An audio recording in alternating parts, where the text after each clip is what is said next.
So I'm going to talk about work we've been doing with parthenocarpic pickles for the last 3 years.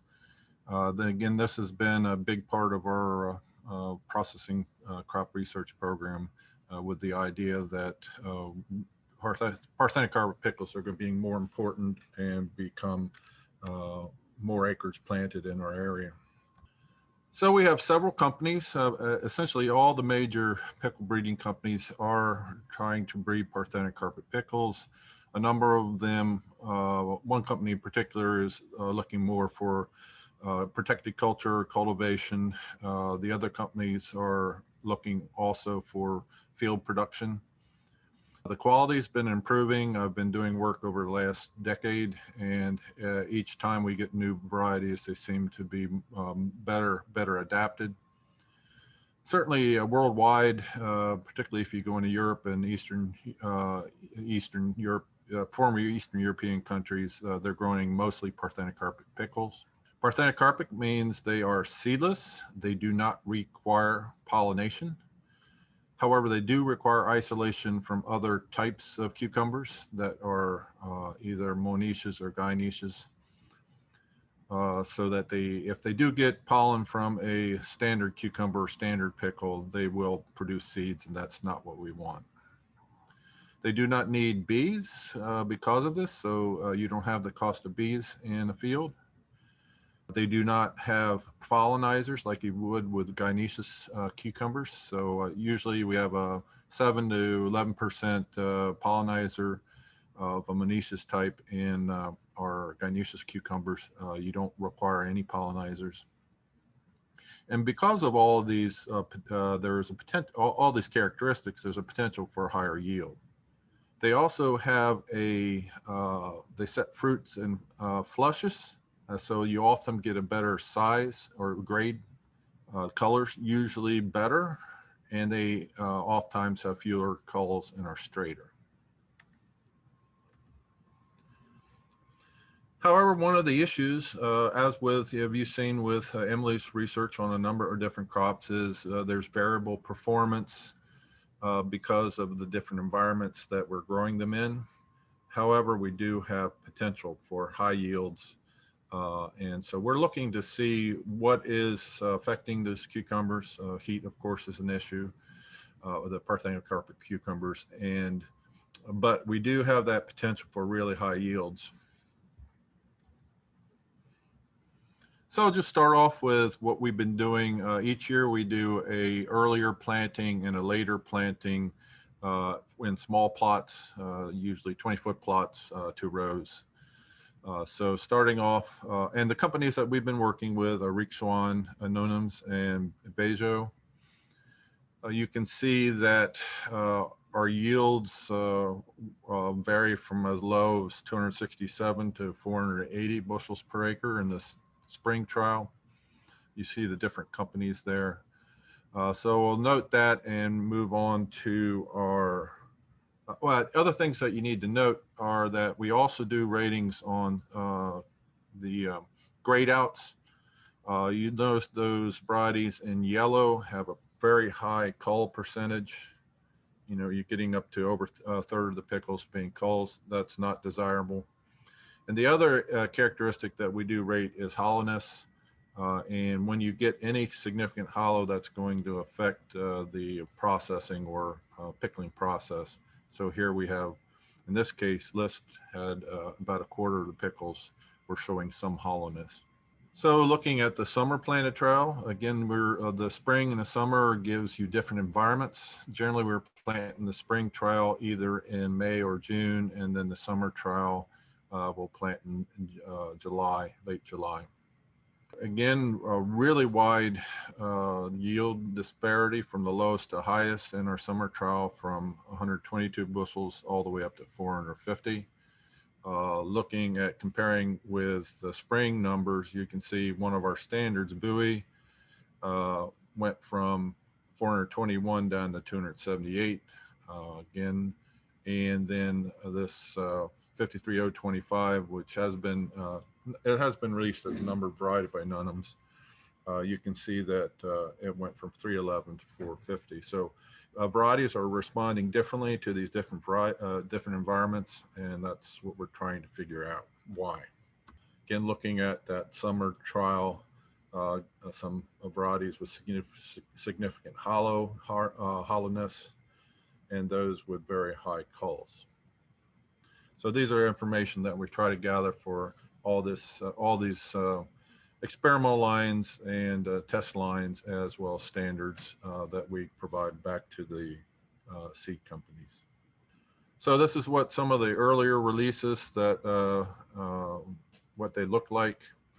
These happen to be one of the more smooth types rather than spiny. A lot of the later or newer varieties tend to have or be spine types.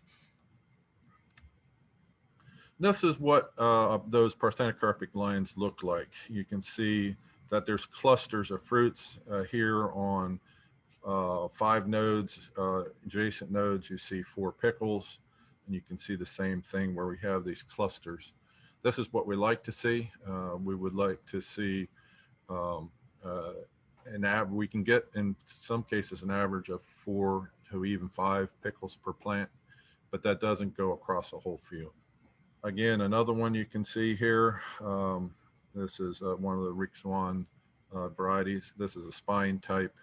You can see 5 pickles on very closely, actually 6 pickles on very closely adjacent nodes. This is one of the Nunums varieties, and again, the same thing. You have 4 pickles here on very close nodes. Now, spacing certainly will affect this to some degree, but we're planting these at around 30,000 plants per acre, so it's at a much lower density because of this ability to set these, have this close set. We can plant them further apart. So moving on to 2019, we did spring and fall trials again.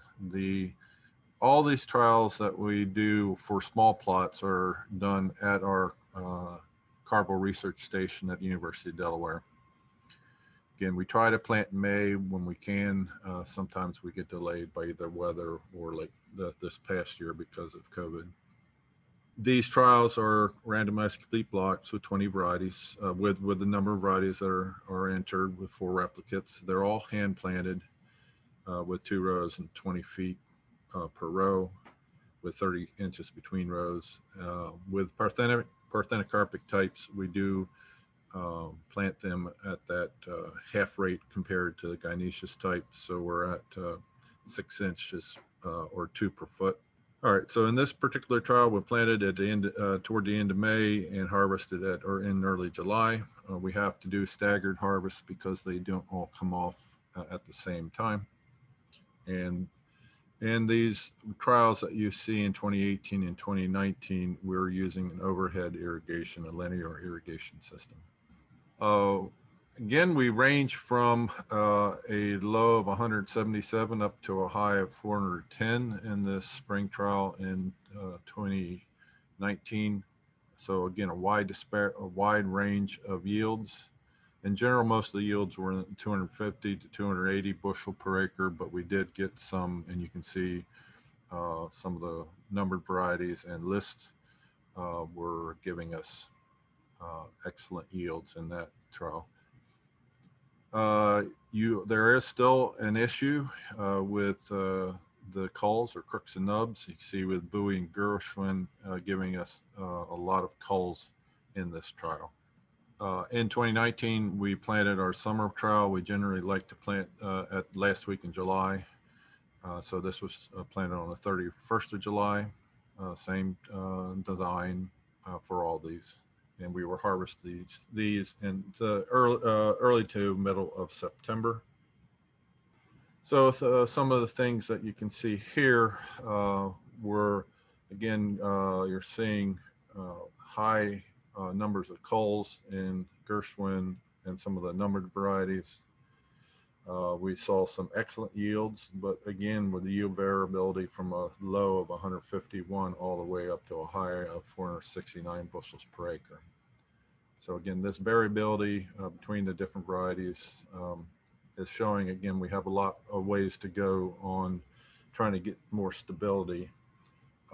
It's hard for a pickle plant to develop their schedules as far as how many cucumbers they want to come in at any given time with this kind of variability. So with that, starting in 2019, we got a grant and a continuing grant through the Pickle Packers International organization to look at this whole idea of what are those factors affecting yield stability in parthenocarpic cucumbers. So these are the issues. Parthenocarpic pickle has been trialed on Delaware with mixed results. If you talk to growers who've had trials on their farms, sometimes they're extremely pleased and other times they're disappointed. One of the issues is the variability of yield responses in these parthenocarpic cucumbers. So what we are looking for is cultivars with more stable yields over multiple environments. But there's a lack of information on those factors that affect the cucumber yield stability, such as temperatures, water, that's rainfall plus irrigation, fertility, planting date, which would be day length and heat units. These are all things that we're trying to take a look at. So in 2019, we had 3 companies entered into these yield stability trials. We decided to add another location at the Lower East Shore Research and Education Center at Salisbury, Maryland. You see the varieties. We had entries from all 3 companies. And at the Georgetown location, we planted in early May, early June, early July, and early August. We were trying to create a more favorable environment and one that was a little less favorable. So, but to do this, we had 2 irrigation treatments, one with higher irrigation, one with medium irrigation. We did this by using a high flow irrigation drip tape. These are all planted on plastic mulch and harvested multiple times by hand. We would have a high rate drip tape or a low rate or medium rate drip tape. And then we also had 2 nitrogen rates. We had 80, which would be more lower range of nitrogen, 80 pounds of nitrogen per acre, and 120 pounds, which would be on the higher range nitrogen per acre. Again, drip irrigation with black plastic mulch. Same spacing as we've talked before, but being on plastic mulch, we had 2 rows per plastic bed. Plots were 20 foot long. Of course, we have temperature and humidity data recorded for the station. And these, because we wanted to see the total potential yield, we were doing multiple harvests. That way we could see where we're getting our peaks of harvest and what the total potential of that variety might be. Unfortunately, in 2019, the 4th planting was lost. One thing we did learn is on black plastic mulch, if you're planting in early August planting, it was just too hot, that plastic mulch. If you've ever worked with plastic mulch in the middle of the summer, it can get up to 140 degrees at the surface, and we just literally fried those plants. So we switched to white plastic mulch in 2020. The Salisbury Trial was more to mimic a once-over harvest. So we planted those 5 dates, and they were using 1 irrigation and 1 nitrogen rate. They were doing overhead irrigation, not drip. And then there were same planting spacing, but it was a once-over harvest. So we had repeat harvest at Georgetown, and we had once-over harvest at Salisbury. So let's look at some of what happened in 2019. So this is our planting 1, the different varieties there, where we had the higher rate of nitrogen and higher rate of irrigation. We definitely had higher yields in 53025, Amarok, and Aristan. The Rixuan varieties, though, did not seem to respond very much to those different rates of irrigation and nitrogen. In planting 2, again, that would be the June planting. The high treatments where they had more nitrogen, more water, definitely out-yielded the moderate treatment rates in all varieties. Again, this is because they were setting fruit in much hotter temperatures. In a June planting, they'd be setting fruits in late June into July. You can see the yields dropped considerably for a lot of the varieties. One that seemed to maintain its yield was the 53025.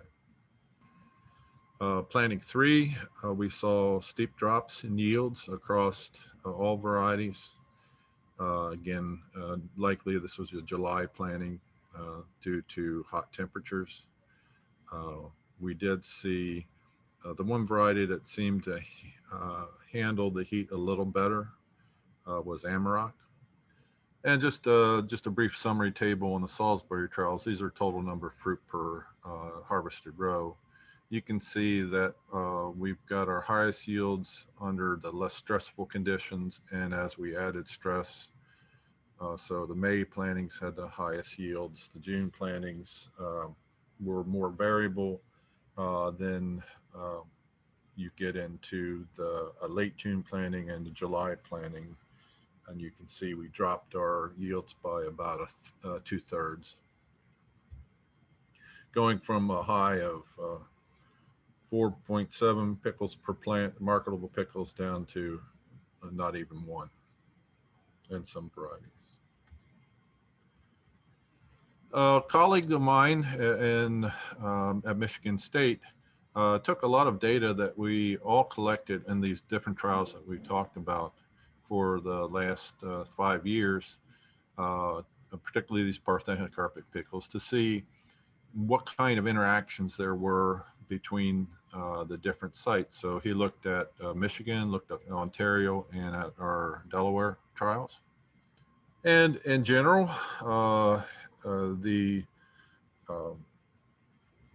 we were seeing fairly stable yields in some sites, and then in others we get these peaks and valleys. You see Delaware, go back one. In general, overall trials, we consistently had higher yields than the other sites, whereas at times they would have higher yields, but particularly we were higher overall than the Michigan site. But looking at individual varieties, you can see there's quite a bit of variability. Bowie is one that bounced around quite a bit in Delaware. It also had a similar trend in Michigan, but not as strong a bouncing around.